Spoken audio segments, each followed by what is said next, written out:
Et tu sais quoi, quand tu me menaçais, je menaçais ton équipe. Oh non. Voilà. Donc, tu t'es pas... Ils m'ont pas dit. Ouais. Et d'ailleurs, des fois, vous le voyez, il y a certaines personnes qui vont avoir un tellement beau plat, qui vont prendre en photo leur plat. Bah oui. Moi, ça me surprenait avant, les gens qui prenaient en photo la nourriture. Puis je me dis, mais c'est vrai, tu manges d'abord avec les yeux. Donc un jour, on était en train de marcher et tout ça. Et là, je vois un endroit qui est alloué. Ok. C'est 20 mètres carrés. Ouais. Je me dis, pourquoi pas on va essayer? Sérieux? Ouais. Tu t'es dit comme ça? Comme ça. Mais comment tu arrives à gérer ça plus ta vie de jeune maman? Parce que tu es jeune. Ouais. Tu as quel âge? Tu veux pas dire ton âge? Elle est jeune. Moi, je sais que je pourrais pas travailler avec mon mari. Pourquoi? C'est parce que chacun reste dans son domaine. C'est pas grave, je les menace et j'assume. Ouais. Je menace les gens, ça m'arrive, mais c'est pour la bonne cause.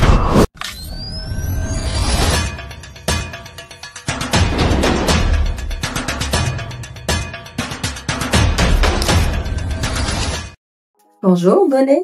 Bonjour, c'est Dan. Tu vas bien? Oui, toi? Ça va, je peux te présenter. Oui.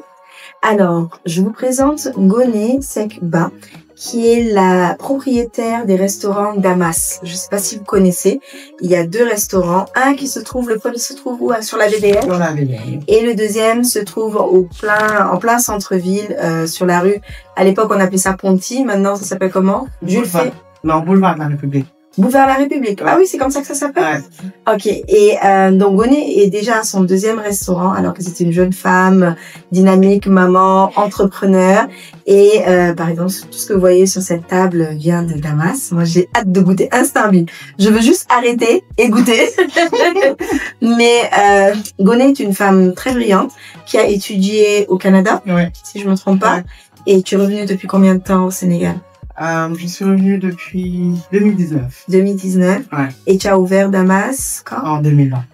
Et depuis lors, elle nous régale. Nous, récemment, on est allé manger toute l'équipe et moi dans un de ces restaurants, mais on était aux anges. Alors, voici Ngoné. Ngoné, Oui. comment tu me présenterais? Bon, alors, pour te présenter, Suzanne, bon, je dirais que tu es quand même une personne qui adore ce qu'elle fait. Parce que, vu toute la peine et toutes les menaces et tout le reste que je n'ose pas dire, bah oui, et tout le reste que je n'ose pas dire, bah alors là, on sent la passion en fait dans ce que tu fais. Ouais. Et même aussi avec les résultats, on sent que c'est vraiment travaillé. Ah, c'est gentil. Ouais. Et moi, je suis vraiment fière de toi et de tout ce que tu fais. Et je suis toujours époustouflée par tes réalisations. C'est gentil. Pourquoi elle dit ça? C'est parce qu'il faut savoir que donc pour son premier restaurant, on se connaissait pas encore. Mais pour son 2e restaurant, elle a fait appel à Mouton Brun pour faire l'aménagement de cet espace-là. L'espace était quand même assez petit. Il y avait pas mal de contraintes. Et Ngoné voulait beaucoup de choses dans un petit espace. Sauf que chacun avec ses spécificités et ses spécialités. Ngoné, elle est bien dans ça là qui me donne envie, qui sent bon et tout. Et moi, j'aime le design. Donc, combiner les deux et s'assurer d'avoir quelque chose qui reflète ce que toi tu voulais, la vision que tu avais de ton espace versus ce qui était faisable et ce qu'on proposait. Ça a été un challenge parce que je la menaçais de temps en temps quand tu as décidé de changer une couleur. C'était pourquoi tu me fais ça? Pourquoi tu oses me faire ça? Moi, j'ai la vision. Et tu sais quoi, quand tu me menaçais, je menaçais ton équipe. Oh non. Voilà. Donc, tu t'es pas... Ils m'ont pas dit. Ouais, mais parce que tu n'étais pas tout le temps là. C'est ça. Donc, quand c'était des menaces par message, moi, j'allais chez eux pour leur dire, écoute, Abdoulaye, si, c'est là. Je n'ai pas la seule, hein. J'ai beaucoup de clients. Quand ils changent quelque chose chez eux, ils m'appellent. Ils font, Suzanne, comment ça va? Désolée, hein, juste pour te dire, j'ai déplacé le tapis là parce que j'ai... Ils te font du nerf. Oui, ils me font du nerf pour chez eux. Mais je m'excuse, hein, mais je vais bientôt le remettre. Mais oui, c'est la passion qui fait qui m'anime et qui fait que j'ai envie de sublimer les choses le plus possible. Mais toi d'ailleurs, ton premier restaurant, tu l'avais fait toute seule? Oui, je l'ai fait toute seule. Pourquoi tu as appelé une entreprise de design d'intérieur pour ton 2e restaurant? Pourquoi tu n'as pas fait toute seule aussi le 2e? Donc, tu sais, chacun avec son métier. C'est vrai. Ok? Il faut juste qu'on se dise la vérité. Toi, tu es fort dans ce que tu fais. Moi, je ne sais pas faire ça. Voilà, tu vois. Ouais. Donc, alors là, à partir de ce moment-là, je ne pouvais pas aussi, pour un nouveau projet comme ça, et surtout, moi aussi, ça me tenait à cœur quand même, d'avoir un espace bien joli, parce que déjà, l'emplacement. Et aussi, il faut savoir que cet espace-là, quand même, a une histoire. Ok. Parce que moi, je suis née là-bas. C'est vrai? Ouais. Oh, je savais pas. Ah, tu vois. Et après, Ouais. quand je suis née, on est parti. Mais après aussi, c'est devenu un bureau. Ok. Donc, ok. j'ai continué à grandir là-bas. Parce que mon école était juste à côté. Donc, après, à chaque descente, à chaque pause, j'étais là-bas. Sérieux? Ouais. Donc, ça a une valeur sentimentale, Exactement. ce lieu-là. Je comprends mieux. Voilà. Je comprends Tu vois. mieux maintenant. Donc, il fallait très bien faire les choses. Ouais. Et pour la déco, en fait, pour moi, quand tu manges quelque part ou quand tu manges quelque chose, il y a d'abord l'aspect visuel. Ça, déjà, tu es rassasié. Donc, quand tu arrives dans un endroit joli, Exact. déjà, toi, c'est bon. Même si le croissant n'est pas très bon, en fait, il est bon déjà. Parce que tu sais, quand tu sors, Ouais. on s'entend maintenant, surtout avec la cherté de la vie, quand tu sors, tu as envie de t'évader, tu as envie de te faire plaisir, tu as envie de enjoy ton moment. Ça. Et ça passe par aussi un cadre agréable. Exactement. Une belle présentation. Et j'allais revenir par rapport aux présentations de plats.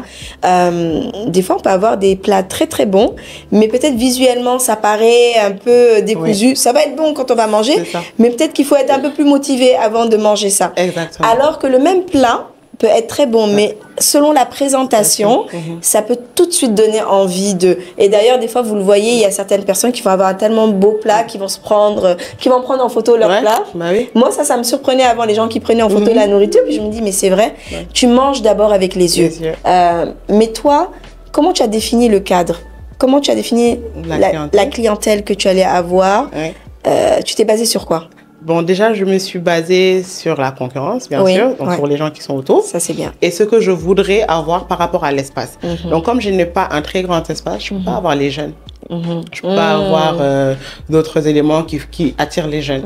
Et surtout que c'est un endroit tellement petit qu'une fois qu'il y a 10 personnes qui commencent à parler, à beaucoup parler... Ça peut être cacophonique. Ça, c'est cacophonique. C'est vrai. Donc, je me suis dit, mieux vaut avoir une certaine cible, surtout pour l'heure de déjeuner, parce qu'on est en ville, les gens n'ont pas le temps.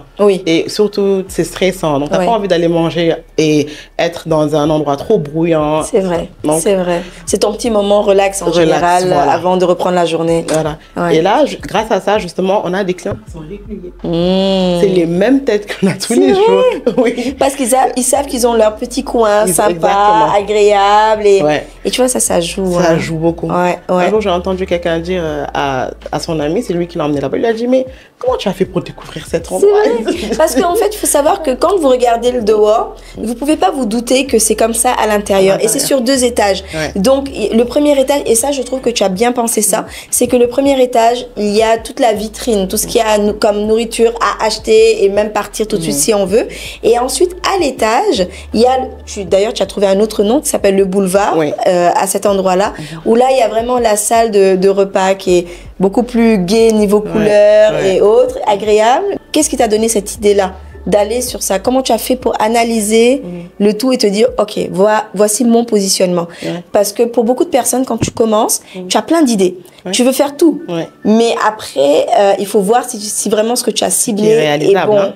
Et comment toi, tu as réussi à cibler ça? Est-ce que tu as des gens qui t'aident par rapport à ça, ou c'est toi-même, à force, qui a analysé et qui a conclu que ce serait la meilleure cible pour toi? En fait, ce qui m'a aidé, c'est le premier restaurant sur la VDN. C'est vrai. C'était pas ton premier essai. Voilà, c'était pas le premier. Donc, c'est à partir de ce moment-là que je me suis dit, bah, c'est ça ma cible.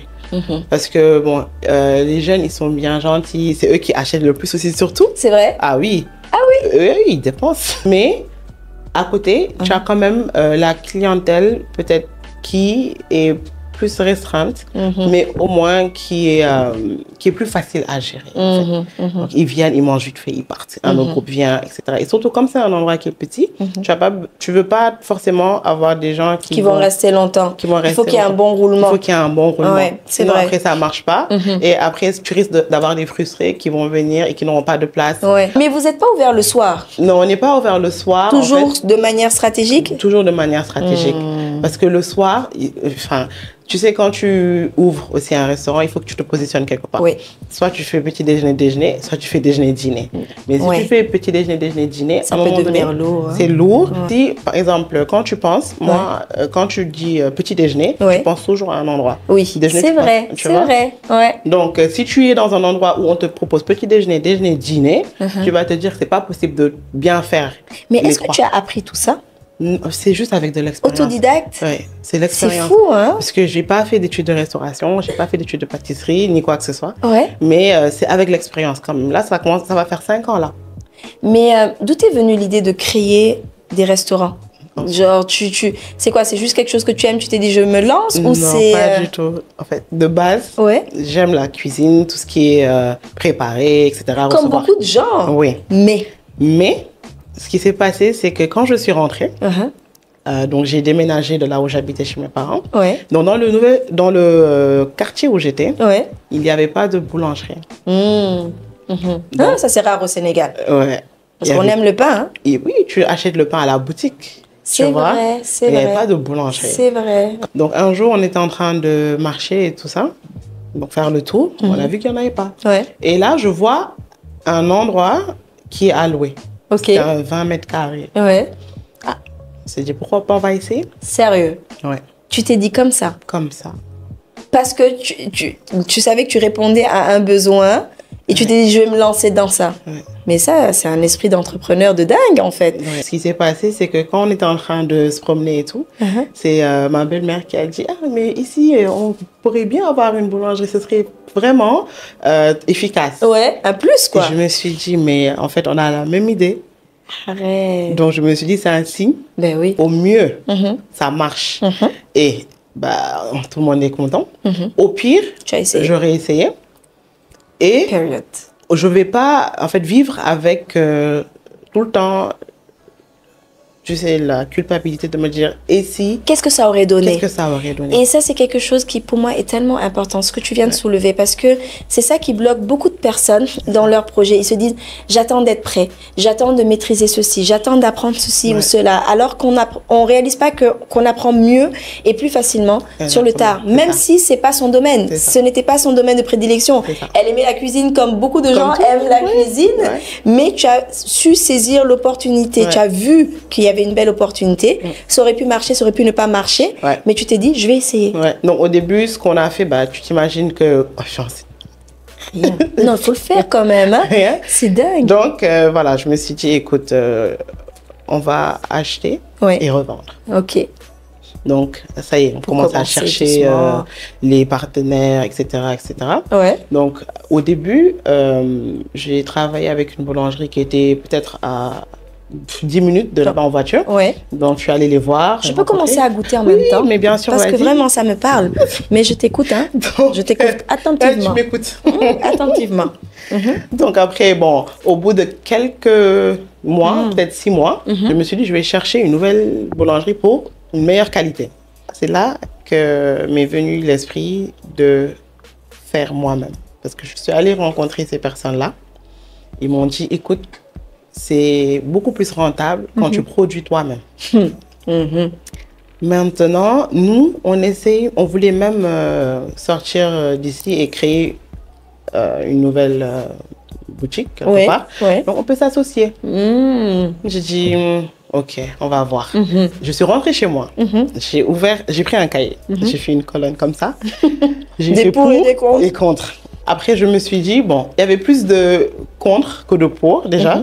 Pourquoi? C'était quoi les contre?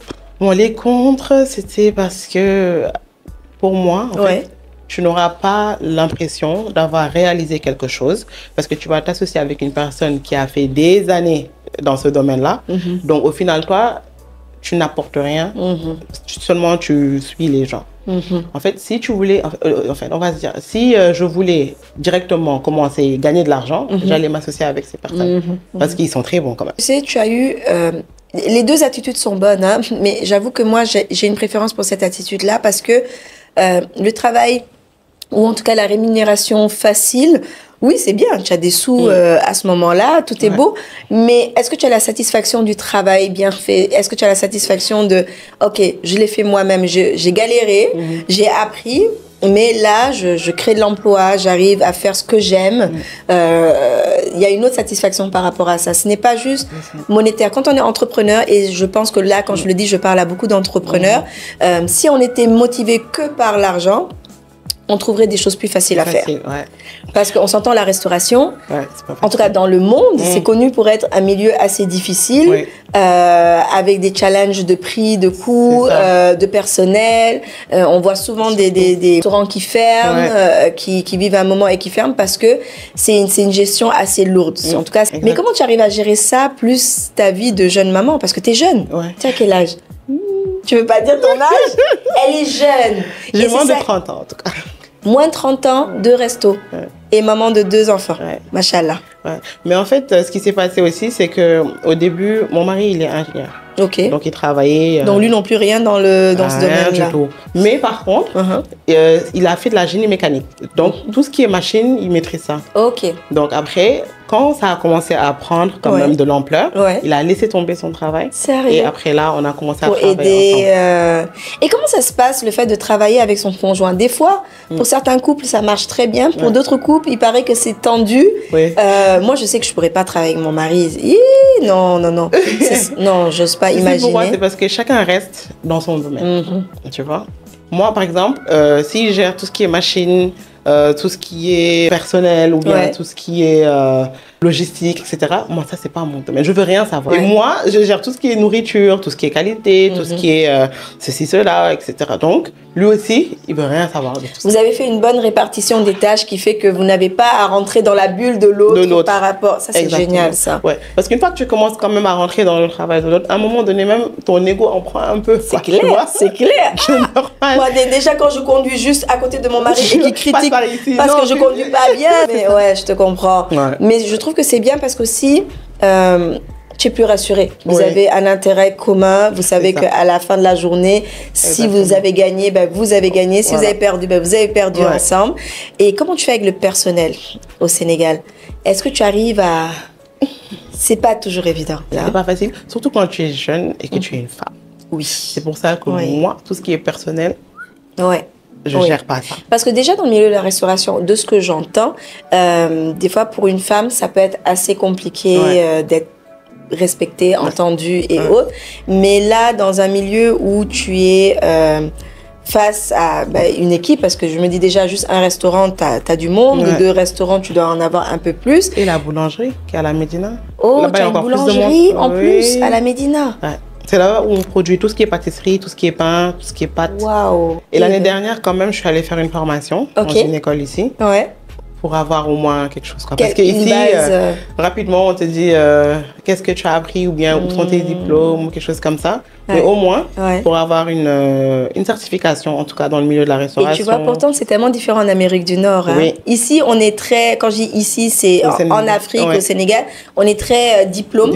Alors qu'en Amérique du Nord, on va mettre en avant plus l'expérience. Donc, on peut prendre quelqu'un qui n'est pas diplômé, mais si cette personne a la volonté d'apprendre et apprend, ça fait toute une différence en fait. Franchement, à chaque fois que je rentre dans la pâtisserie ou n'importe où, en tout cas du travail qu'on fait, je suis hyper contente. En fait. Oui, c'est clair. C'est-à-dire intérieurement, je me félicite. Il faut. Et tu sais, ça c'est important de se féliciter soi-même. Ah, oui. On peut prendre ça comme de l'arrogance pour certains, mais moi je trouve que c'est pas de l'arrogance, c'est vraiment il faut se poser et se dire ok, mais j'ai quand même fait ça. Hein. Ok.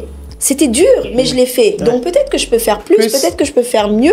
Et s'auto-motiver. C'est bien, les proches nous motivent et tout, mais il faut reconnaître ce qu'on a accompli et ça nous donne de la force pour avancer. Et c'est quoi la suite de Damas pour toi? Bon, alors il faut savoir aussi que à la base des bases, ça c'était pas mon projet. En fait, le projet que je voulais faire, c'est beaucoup plus grand. Seulement, comme tu dis, j'avais pas d'expérience là-dessus, j'avais pas fait d'études dessus. Tu as bien fait de commencer tu vois, hein? Donc les parents, c'était non, tu peux pas faire ça, c'est pas ton domaine, etc. Tu sais pas gérer ceci, tu sais pas gérer cela. Et maintenant... Tu as fait tes preuves? Oui, et c'est les premiers tous les jours à me dire tu as vendu combien aujourd'hui? Comment ça s'est passé? Ils sont fiers en fait. Ils sont fiers parce que tu as pu montrer à ton entourage que même si tu ne maîtrisais pas quelque chose, tu es capable d'apprendre. Moi, je me dis, à part les métiers artistiques, là, où les gens ont déjà ça dans la tête. Et tout ce qui peut être appris, ben, si tu as la volonté, ben, tu l'apprends en fait. Moi, je sais que quand j'ai commencé le design d'intérieur, oui, j'ai été diplômée et autres, mais j'apprenais des logiciels comme 3ds Max. Bon, s'il y en a qui arrivent à le faire, je devrais pouvoir le faire. YouTube, c'était mon meilleur ami. J'ai appris, grâce à YouTube, à utiliser des logiciels et à réussir à faire ce que je voulais faire. Et là, donc, ton prochain projet, c'est quoi? Bon, pour le moment, on va se concentrer sur ça parce que c'est vraiment beaucoup de travail. Oui. Donc, on se concentre dessus. Stabiliser un peu le tout. Il faut se stabiliser. Et après, bon, peut-être on va voir un autre domaine. Un autre domaine. Oui, et laisser ça rouler tranquillement. Oui, voilà. Mais tu nous en parleras à ce moment-là, oui, bien sûr. Moi, déjà, je tiens à te féliciter parce que je t'ai vu faire et honnêtement, tu es une source d'inspiration, même à moins de 30 ans, de pouvoir réaliser tout ça, de pouvoir te dire, OK, j'ai envie de réaliser mes rêves, je vais me donner les moyens d'y arriver, je vais faire ce qu'il faut. Tu aurais pu dormir sur tes lauriers et faire quelque chose d'assez facile, qui était déjà dans tes compétences, mais tu as osé te challenger, tu as osé apprendre et essayer d'évoluer. Et je pense que ça peut inspirer beaucoup de jeunes qui ont plein d'idées dans la tête, mais des fois qui se sentent un peu bloqués parce qu'ils se disent, OK, je suis peut-être pas légitime dans ça, peut-être que... Alors que non, si vous avez un rêve, s'il y a quelque chose qui vous anime, faites-le. Merci beaucoup de t'être prêté au jeu. J'espère que tu n'as pas... C'est pas grave, je l'ai menacé, j'assume. Je menace les gens, ça m'arrive, mais c'est pour la bonne cause. Oui, et puis tu sais quoi, en fait, finalement, c'était pas si... intimidant que ça. Parce qu'en fait, c'est l'espace aussi qui fait que tu te sens pas... entouré de caméras ou bien de logistique, de lumière. C'est vraiment juste get together. Voilà, c'est ça. Donc, au final, c'est pas méchant. Et franchement, tu vas vraiment inspirer beaucoup de personnes, Inch'Allah, parce que tu n'en as pas conscience. Et c'est ça qui est bien, hein, les gens qui n'ont pas conscience de ce qu'ils peuvent apporter à d'autres. Mais aussi, moi, il y a beaucoup de personnes qui viennent me voir ou quand on se rencontre au restaurant, qui savent que finalement, c'est moi la propriétaire, ils me posent des questions, ils veulent se lancer, etc. Je dis, prends mon numéro, après on va en parler. Moi, j'ai pas de souci. Tu vois, c'est ça, cette simplicité que voilà, tu vois. Je peux t'aider pour... parce qu'en fait, moi... Aussi, il faut savoir que quand je venais de commencer quand même, il y a une dame vraiment qui m'a aidée. Parce que quand j'allais chez elle, elle nous disait, bon, il faut même des recettes, elle nous a donné des recettes. Et tu vois, c'est parce qu'on t'a tendu la main que tu n'hésites pas à tendre la main. Franchement, n'hésitez pas à aller manger à Damas parce que je vous garantis, quand vous allez manger là-bas, s'il vous plaît, taguez-nous. Taguez-nous, dites merci Mouton Brun, vous aviez raison, c'est très bon et vous verrez. Et c'est très beau, parce qu'on est fiers d'avoir décoré chez toi. Merci de nous avoir offert ce privilège-là et en plus de découvrir que ça a toute une histoire, une symbolique pour toi. Merci beaucoup. Et moi, je vous dis à la semaine prochaine.